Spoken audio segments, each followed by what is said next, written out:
ایران میں آج صبح 3:30 بجے شروع ہونے والے اسرائیلی حملے میں اسرائیل نے ایران کی فوجی اور نیوکلیئر سائٹس پر تو حملے کیے ہی، ساتھ ساتھ ایران کی جو سینئر ملٹری لیڈرشپ ہے اور نیوکلیئر سائنٹسٹ ہیں ان کو بھی نشانہ بنایا۔ خود ایران کی طرف سے جن افسران اور سائنسدانوں کی ہلاکت کی تصدیق ہوئی ہے ان میں سب سے بڑا نام ایران کی آرمڈ فورسز کے joint chief of staff major general Mohammad Bagheri کا ہے، جنہیں 2016 میں اس عہدے پر ترقی دی گئی تھی۔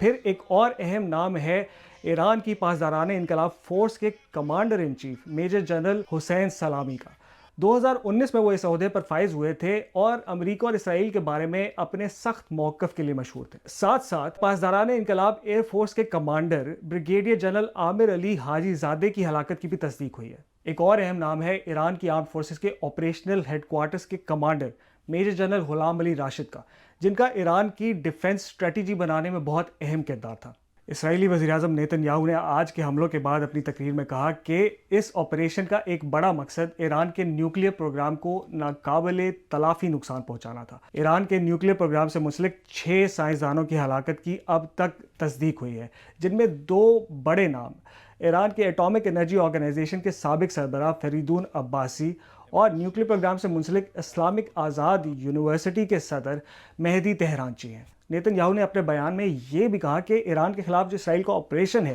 وہ آنے والے دنوں میں بھی جاری رہے گا، جبکہ دوسری طرف ایران کے فارن منسٹر نے اقوام متحدہ کو لکھے ہوئے خط میں یہ کہا کہ اسرائیل کا گزشتہ رات کا حملہ اعلان جنگ ہے۔